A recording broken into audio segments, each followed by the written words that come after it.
7. প্রকল্প ভিত্তিক কার্যকলাপ প্রজেক্ট ওয়ার্ক, পৃষ্ঠা 784।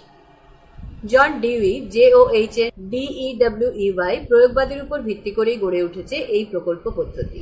বাস্তব ক্ষেত্রে প্রয়োগ করে কোনো বিষয়ের সত্যতা নির্ণয় করাই হলো এই পদ্ধতির মূল সূত্র। ডক্টর কিলপ্যাট্রিক KILPATRIC ছিলেন ডিউইর দার্শনিক চিন্তার বিশ্লেষক এবং বিশ্লেষণ করতে গিয়ে তিনি ডিউইর শিক্ষা দর্শনকে সম্প্রসারিত করেন। তিনি প্রকল্প সম্পর্কে বলেছেন, quote, project is a whole hearted purposeful activity proceeding in a social environment, unquote. অর্থাৎ যেসব উদ্দেশ্যমূলক কাজ স্বাভাবিক সামাজিক পরিবেশে সম্পাদিত হয় তাই হলো প্রজেক্ট বা প্রকল্প। স্টিভেনসন এর মতে STEVENSON, quote, a project is a problematic act carried to completion in its natural setting, unquote. অর্থাৎ প্রকল্প হলো একটি সমস্যামূলক কর্ম যা স্বাভাবিক পরিবেশে সম্পাদন করা হয়। এই ধারণা অনুযায়ী প্রকল্প পদ্ধতিতে সমস্যার উপর অধিক গুরুত্ব দেওয়া হয়। অর্থাৎ স্টিভেনসন এখানে বোঝাতে চেয়েছেন প্রকল্প হলো একটি সমস্যামূলক কাজ যা প্রাকৃতিকভাবে সমাধান করা যায় আর এই সমাধানে শিক্ষার্থীরা অগ্রণী ভূমিকা গ্রহণ করে। প্রকল্প পদ্ধতি সাধারণ পুঁথিগত বিদ্যাদান থেকে শিক্ষার্থীদের ফিরিয়ে এনে বাস্তবিক পরিস্থিতির সম্মুখীন করে। প্রকল্প পদ্ধতি শিক্ষার্থীদের বাস্তব জীবনবোধ জাগাতে সাহায্য করে, কারণ তারা বিজ্ঞানসম্মতভাবে কোনো সমস্যার সমাধান সূত্র বার করে ব্যক্তিগত চেষ্টা, দক্ষতা এবং ধৈর্য দিয়ে। মনোবিজ্ঞানের ভাষায় প্রকল্প পদ্ধতির মূল নীতি হল লার্নিং বাই ডুইং। ব্যবহারিক ক্রিয়াকলাপই হল প্রকল্প পদ্ধতির মূল দিক। একজন ইংরেজ শিক্ষাবিদ অধ্যাপক ব্যালার্ড BALLARD বলেছেন, প্রকল্প হল বাস্তব জীবনেরই অংশ যা বিদ্যালয়ে প্রয়োগ করা হয়েছে। ডিউইর মতে শিক্ষা জীবনযাপনের প্রস্তুতি নয়, শিক্ষাই হলো জীবন। অর্থাৎ education is not a preparation for life, it is the life itself. সেই জন্য বিদ্যালয়ের পাঠ্যক্রমে এমন সব বিষয়বস্তু থাকবে যা শিক্ষার্থীর জীবনের সঙ্গে সম্পর্কযুক্ত। এই ধারণা থেকেই এসেছে কর্মভিত্তিক শিক্ষণ পদ্ধতি এবং প্রকল্প পদ্ধতি। প্রকল্প পদ্ধতিতে কর্মই প্রাধান্য পায়। এই পদ্ধতিতে শিক্ষার্থীরা একটি প্রকল্প তৈরি করে এবং তা কার্যকরী করে নতুন অভিজ্ঞতা বা জ্ঞান অর্জন করে। কিলপ্যাট্রিকের মতে শিক্ষার্থীরা তখনই শেখে যখন তাদেরকে কোনো কাজ করতে দেওয়া হয়। তারা অনুশীলনের মাধ্যমেই জ্ঞানার্জন করে, অর্থাৎ কর্মের মাধ্যমেই তারা মনে প্রাণে শেখে। প্রকল্পে কোনো তাত্ত্বিকতা নেই। গতানুগতিক পুস্তক ভিত্তিক শিক্ষা কখনোই বাস্তব ক্ষেত্রে প্রয়োগ করা যায় না। প্রকল্প মানে কর্ম সম্পাদন। এখানে মুখস্থ করার কোনো সুযোগ নেই। এতে শিক্ষার্থীর দেহ মনের যুক্ত প্রচেষ্টাতেই কর্ম সম্পাদিত হয়। প্রত্যেকটি শিশুর মধ্যে কিছু প্রবণতা থাকে, যেমন কোনো কিছু নাড়াচাড়া করা বা ম্যানিপুলেশন, তৈরি করা ও সংগ্রহ করা। এইগুলি সবই প্রকল্পের ক্ষেত্রে প্রয়োজন। এই পদ্ধতির মাধ্যমে বর্তমানের বুকিশ বিদ্যালয়গুলিকে ওয়ার্ক বিদ্যালয়ে পরিণত করা যায়, অর্থাৎ বিদ্যালয়গুলি কর্মকেন্দ্র হয়ে উঠতে পারে। এই প্রকল্প পদ্ধতিতে যে কাজের কথা বলা হয়েছে তা কোনো সাধারণ কাজ নয়। এটি একটি সমস্যামূলক কাজ যা সম্পাদন করতে শিক্ষার্থীর দৈহিক ও মানসিক উভয় ক্ষমতার প্রয়োজন হয়। বিচার বিশ্লেষণ ক্ষমতা, কল্পনা শক্তি ইত্যাদি কাজে লাগিয়ে তবেই প্রকল্পটিকে বাস্তবায়িত করা যায়। প্রকল্পের মাধ্যমে শিক্ষা অন্যের চিন্তার ফসল নয়, এটি শিক্ষার্থীর নিজের কর্মের ও চিন্তার ফল। প্রকল্পে যে কাজটি করা হয় তা উদ্দেশ্যমূলক হতে হবে, অর্থাৎ তার একটি লক্ষ্য থাকবে। পৃষ্ঠা 785। প্রকল্প পদ্ধতির নীতি, প্রিন্সিপাল অফ প্রজেক্ট মেথড। প্রকল্প পদ্ধতি কতগুলি প্রধান নীতির উপর ভিত্তি করে গড়ে উঠেছে। এই নীতিগুলি হল: 1. সক্রিয়তার নীতি। সাধারণত শিশুরা আত্মসন্তুষ্টি লাভ করে যখন তারা কিছু অর্জন করে। এর থেকে বোঝা যায় শিক্ষার্থীরা সর্বদা সক্রিয় থাকে কিছু অর্জন করার জন্য। এই সাধারণ বৈশিষ্ট্যকে কাজে লাগিয়েই প্রকল্প পদ্ধতি শিক্ষাক্ষেত্রে ব্যবহার করা হয়। ফলে শিক্ষার্থীরা স্বাধীন চিন্তা, বুদ্ধি ও অভিজ্ঞতার সাহায্যে পরস্পরের সহযোগিতায় প্রকল্পের কাজকে এগিয়ে নিয়ে যেতে পারে। 2. অভিজ্ঞতার নীতি। বাস্তব পরিবেশ থেকে অভিজ্ঞতা অর্জন দীর্ঘস্থায়ী হয়। শিক্ষার্থীরা যদি তাদের পূর্ব অভিজ্ঞতার সঙ্গে মিলিয়ে নতুন অভিজ্ঞতা সংগ্রহ করে তবে সেই অভিজ্ঞতা দীর্ঘমেয়াদী হয়ে থাকে। শিক্ষার্থীরা দলবদ্ধভাবে কাজ করে যে অভিজ্ঞতা অর্জন করে তা তাদের গণতান্ত্রিক দৃষ্টিভঙ্গি গড়ে তুলতে সাহায্য করে। 3. উদ্দেশ্য নির্ণায়ক নীতি। প্রতিটি শিক্ষার্থীর মধ্যে থাকে জানার ইচ্ছা, অর্থাৎ যে জিনিসটি সে করছে তা কেন করছে, করে কি হবে। সম্ভবত এই সমস্ত অনুসন্ধিৎসামূলক প্রশ্নের উত্তর শিক্ষার্থীদের আগ্রহ বৃদ্ধিতে সাহায্য করে।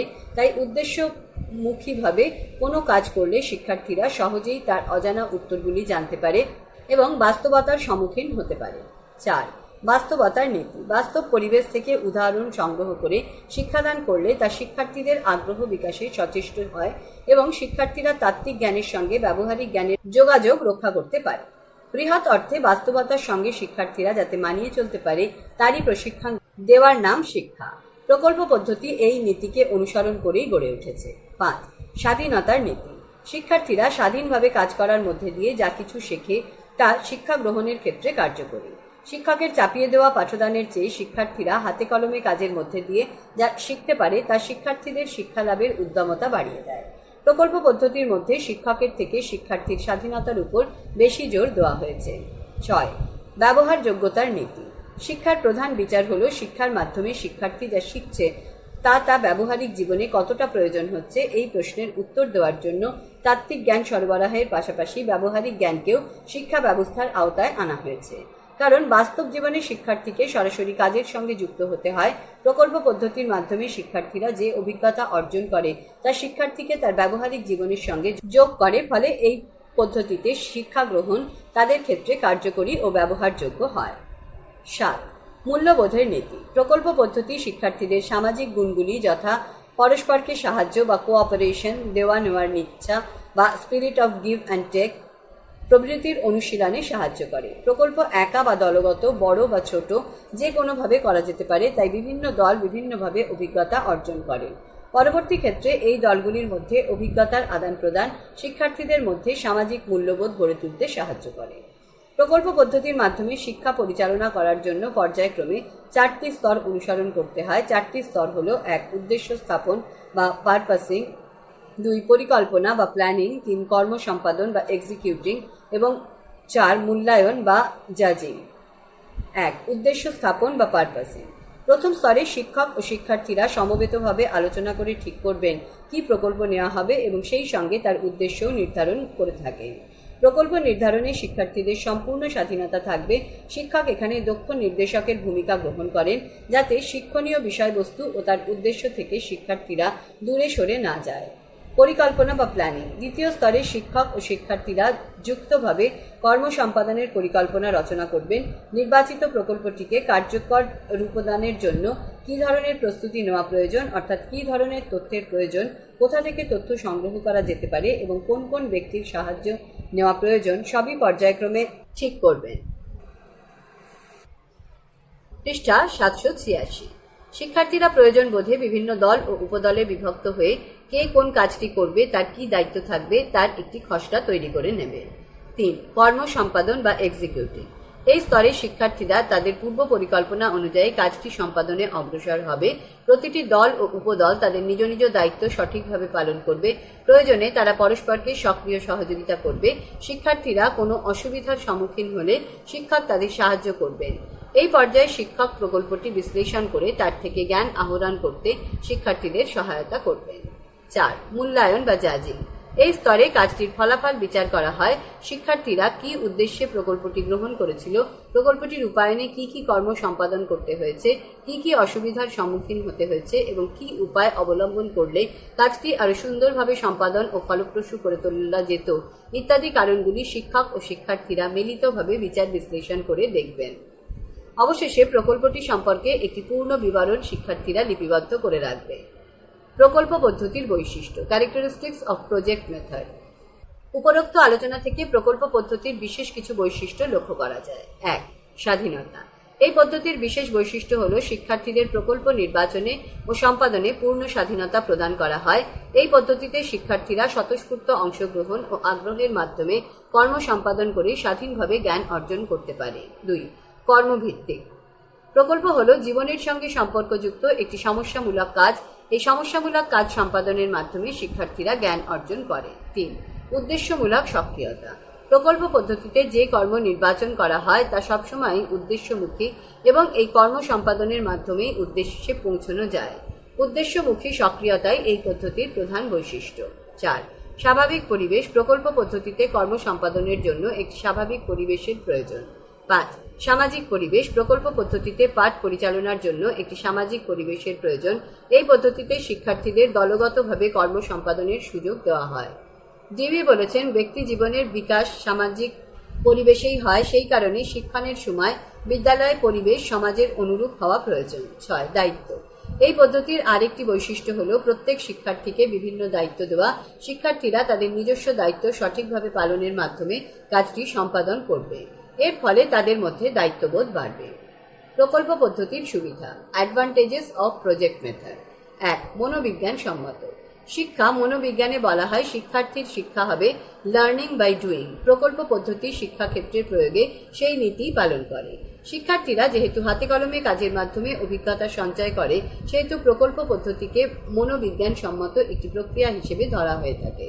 2. আবিষ্কারের ক্ষমতা জাগ্রত করে।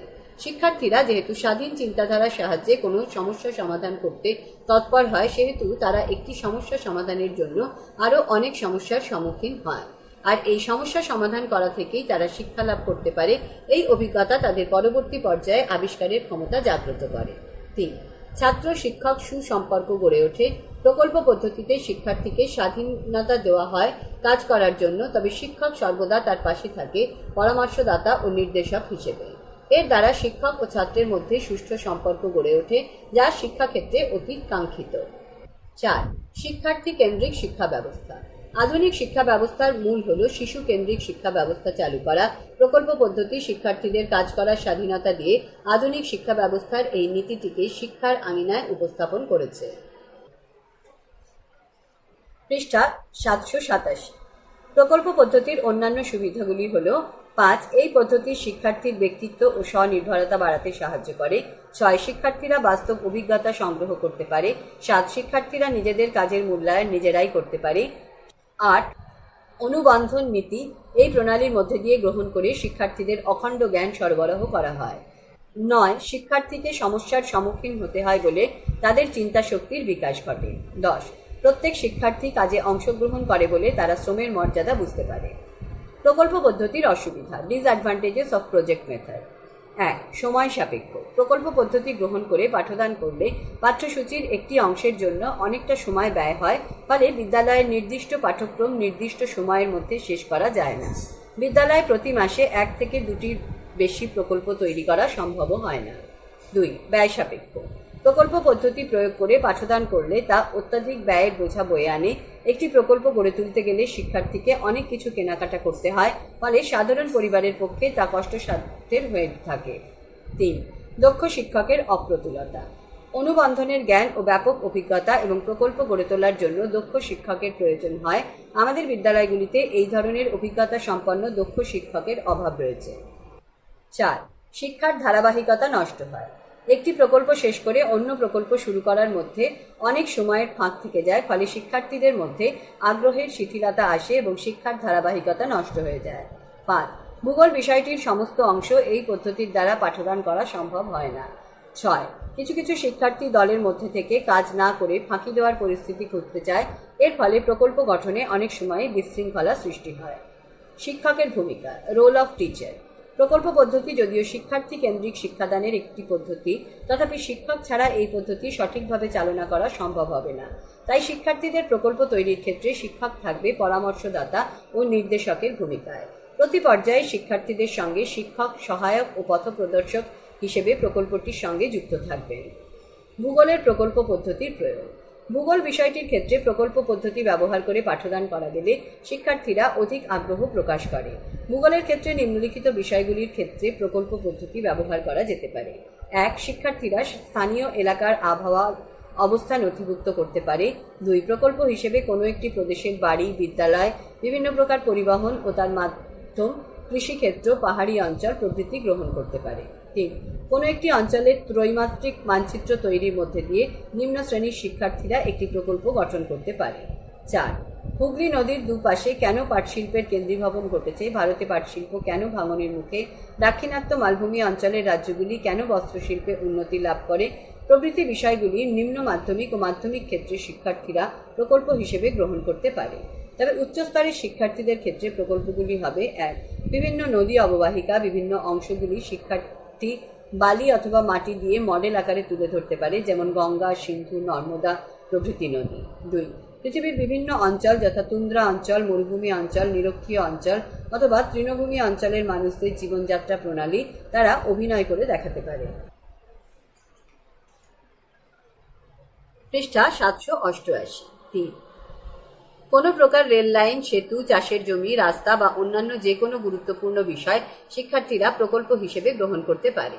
4, শিক্ষকের সাহায্য নিয়ে শিক্ষার্থীরা বিভিন্ন উৎস থেকে তথ্য সংগ্রহ করে স্থানীয় অঞ্চলের একটি অর্থনৈতিক ভিন্নতার মানচিত্র তৈরি করতে পারে। 5, শিক্ষার্থীদের শিক্ষামূলক ভ্রমণ সংগঠন করার মধ্যে দিয়ে তারা বুঝতে পারে কিভাবে তথ্য সংগ্রহ ও তার ব্যবহার করতে হয়, যা একটি প্রকল্প হিসেবে গ্রহণ করা যেতে পারে। এছাড়া ভ্রমণ সংক্রান্ত প্রতিবেদন তৈরিও প্রকল্পের মধ্যে পড়ে।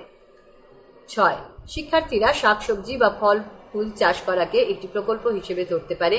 এক্ষেত্রে বাগানে বেড়া দেওয়া, বীজ ক্রয় করা, উৎপন্ন শস্য বিক্রয় করা, জৈব সারের ব্যবহার সম্পর্কে অভিজ্ঞতা তারা অর্জন করতে পারে। 7, ভৌগোলিক জিনিসপত্র সংগ্রহ করে তার গুরুত্ব বুঝে মিউজিয়াম তৈরি এবং তার রক্ষণাবেক্ষণ প্রণালীও প্রকল্প হিসেবে নেওয়া যেতে পারে।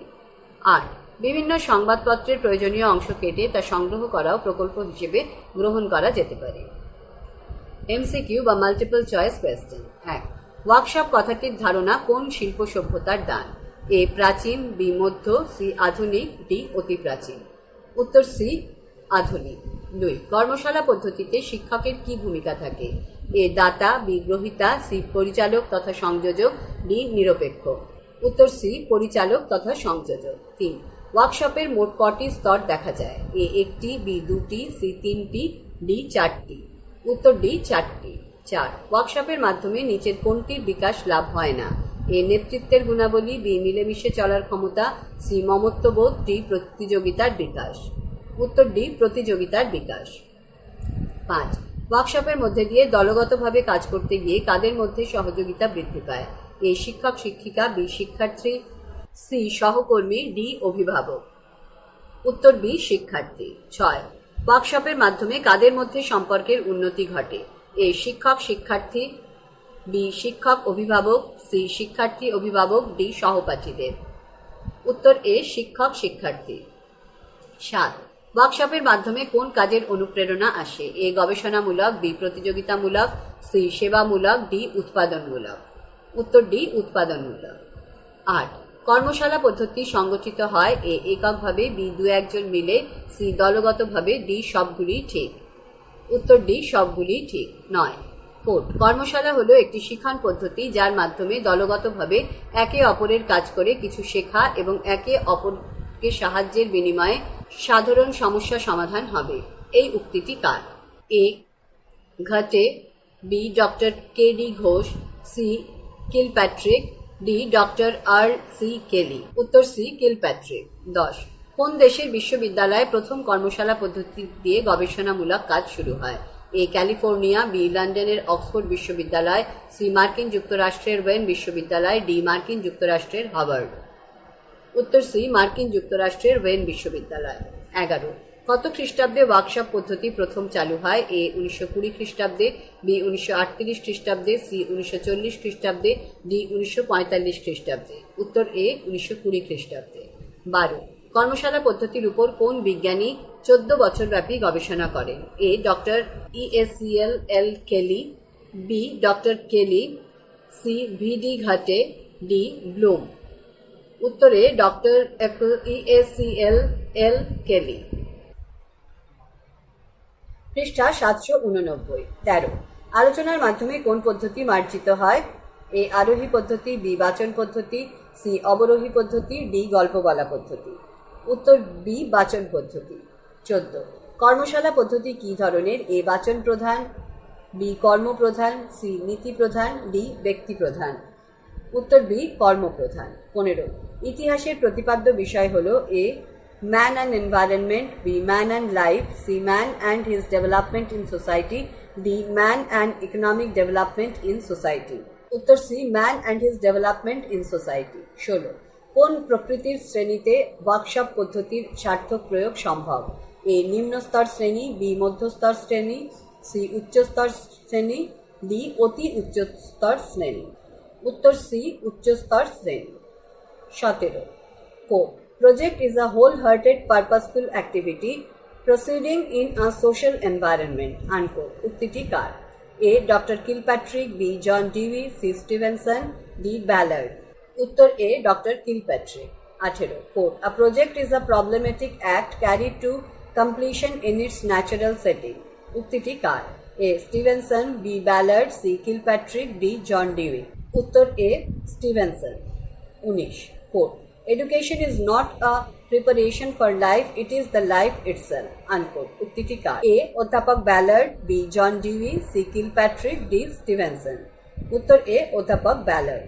20 প্রকল্প পদ্ধতির কয়টি স্তর? এ 4টি, বি 6টি, সি 8টি, ডি 10টি। উত্তর এ 4টি। 21 মূল্যায়ন হলো এক প্রকার, এ কর্ম সম্পাদন, বি পরিকল্পনা, সি প্রকল্প পদ্ধতি, ডি কোনোটিই নয়। উত্তর সি প্রকল্প পদ্ধতি। 22 সঠিকটি নির্বাচন করো। এ কর্ম সম্পাদন, পরিকল্পনা, উদ্দেশ্য স্থাপন, মূল্যায়ন, বি পরিকল্পনা, উদ্দেশ্য স্থাপন, মূল্যায়ন, কর্ম সম্পাদন, সি পরিকল্পনা, কর্ম সম্পাদন, মূল্যায়ন, উদ্দেশ্য স্থাপন, ডি উদ্দেশ্য স্থাপন, পরিকল্পনা, কর্ম সম্পাদন, মূল্যায়ন।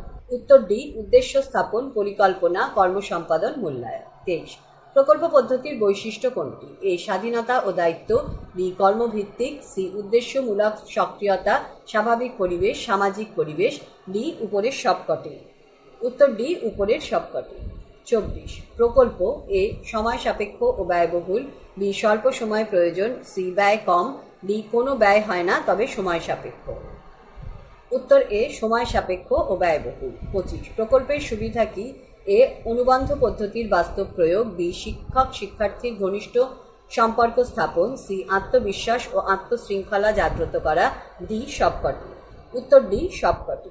26 সমস্যামূলক কাজ সম্পাদনের মাধ্যমে শিক্ষার্থীরা জ্ঞান অর্জন করে, কারণ প্রকল্পগুলি এ উদ্দেশ্যমুখী, বি দায়িত্বভিত্তিক, সি কর্মভিত্তিক, ডি স্বাধীনভাবে কাজ সম্পাদন করা। উত্তর সি কর্মভিত্তিক।